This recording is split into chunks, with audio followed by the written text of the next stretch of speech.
Welcome to the Political Matrix News. Politics, people, local, regional, national news. Political Matrix News keeps you informed. We have the sources, we have the truth from inside the Political Matrix. Hello, this is Greg Fink here again with the Political Matrix News broadcast. I'm joined tonight by Tiffany Houston over there in California and the West Coast, wonderful, beautiful area, and Elijah Manley down there in Miami and the sunny South Beach side. And I'm up here in Gainesville, Gator Country, Florida. And so we're going to talk to this segment here about the new ballot amendment that they're talking about for recreational marijuana here in Florida, which is actually going to make it much more recreational, much more decriminalized than even California. And so there's a lot of pros and cons about that because we don't know if Florida, the law enforcement has a budget to handle that or not.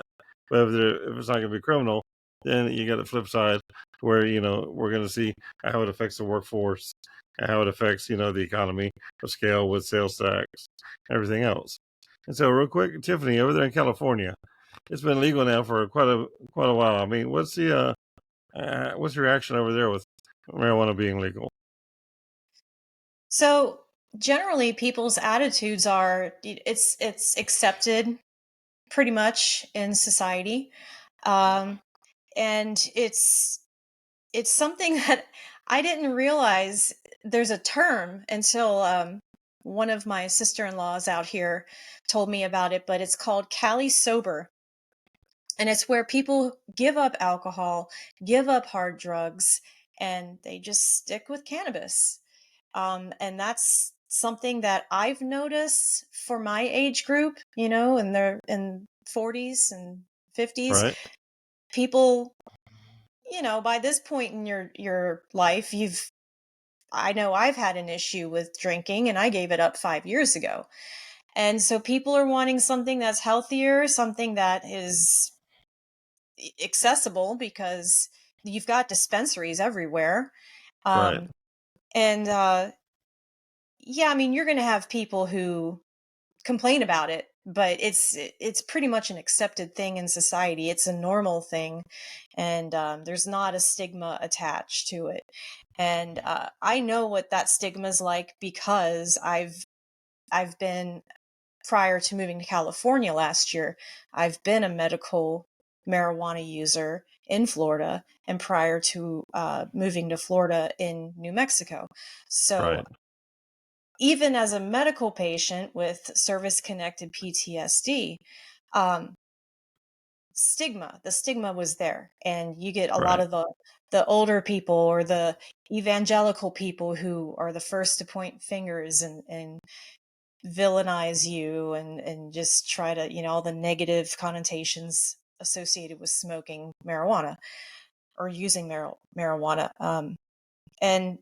But I wanted to point out some interesting statistics from the NORML website, which is the National Organization for the Reform of Marijuana Laws in California. And so the numbers, since it's become recreational, one of the benefits includes tax revenue on legal marijuana between $3 and $5 billion a year in California.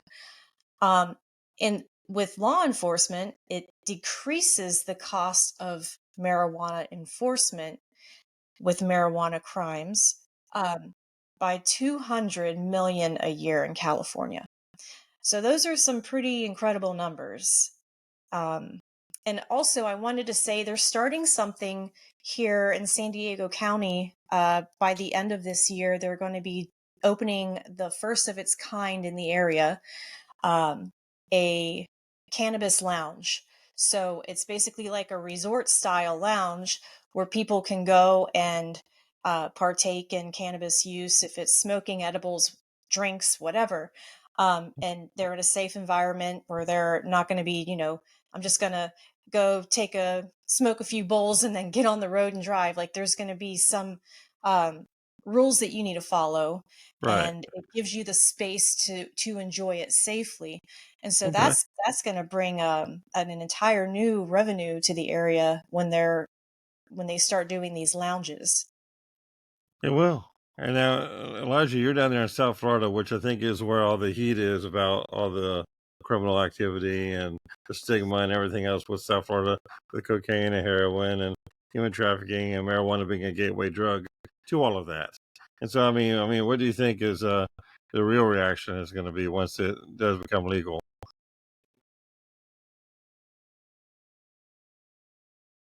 Think there's going to be that much of a change outside of now there being dispensaries everywhere on every corner now, Right.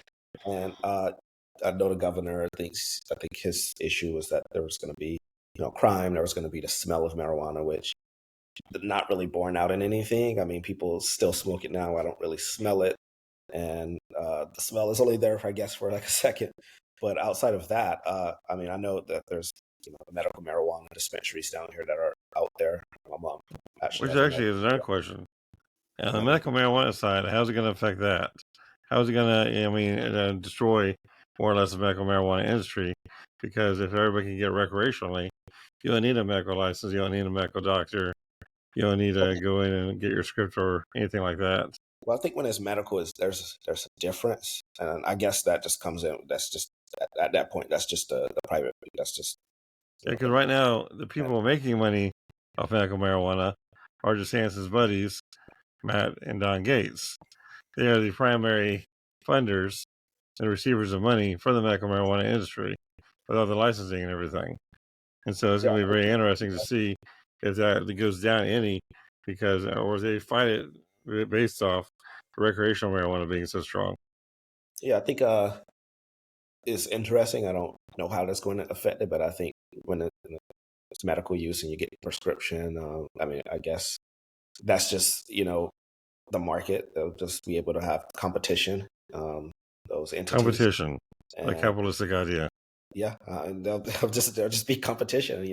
There'll be the dispensary, and there'll also be the medical place you can go in, and I guess people will be able. I think there'll also be the opportunity for those medical dispensaries also to become recreational dispensaries too. They can make a lot more money that way as well. So they can, fulfill a prescription, but they can also sell it to people, who are walking in off the street. Right. I think it actually is going to be good for the economy. It's going to be good for the local economy too, and for folks who want to start a small business. And there's going to be a massive, the word I'm looking for here, small business group. In South Florida, a massive demand for it. I mean, we already have a lot of tourists. North Florida as well. Yeah, especially with all the college towns we have University of Florida, Florida State, University of Miami, UCF, USF. I mean, we got numerous universities all throughout the, similar to California, all throughout where marijuana is already in a lot of great demand in a legal basis. And if they legalize it, it'll even be more so. You have, kava and kratom shops that do the cannabis drinks. Down the street from me, there's Delta 8, CBD, oils. There's a whole massive demand and a lot of different ways this can go as well. What have you guys like to predict on what the percentage you think is going to pass by? Probably 70, if I had to guess. What do you think, Tiffany? I'm thinking probably 65. I don't think it's going to be as high as 70, but I think it's definitely going to meet or pass that 60% threshold. Well, we have a super PAC called the Franklin Network, and we're really pushing this agenda. And so I think we're going to have it around 85% is what we're looking at. That's what some of our internal polling is. I think we're going to have it around 85% turnout. I mean, 85% supporting recreational. I don't think a lot of those votes are going to come out of Northwest Florida because a lot of those people are still very stuck. Well, only the people who are not financially dependent upon the Gateses in their group. People who don't realize that they're the ones who are receiving the majority of the funding and everything else from True Leave and Vatican and all the other medical marijuana groups for all the manipulation of the licensing. And so, but I mean, it's going to be interesting to see if how they're going to do it. I talked to a lot of people that are saying that the medical marijuana industry might actually get behind it, and like True Leave or Vatican. Oh yeah. If they do that, it'd be a smart idea. But I don't really see anybody getting behind competition because it's just going to be more competition for them. There's no way to stop the competition, to be honest. I mean, they can do like state licensing, or they can go at this a couple different ways. They're going to make it difficult. They are. Right. but once it's legalized, then that opens up really just the floodgates for everyone. Right. And I think the competition is going to be good down here. I mean, here in Broward County, we don't prosecute. Our state attorney. Yeah, we don't hear. I don't think any state attorney does in Florida, actually. I mean, if you're like trafficking drugs, it's different. Trafficking, yes, using now. Yeah. Okay, well, thank you so much, guys, here for the segment here. We're going to take a real quick break, and we'll be right back with the Political Matrix News. Bye-bye.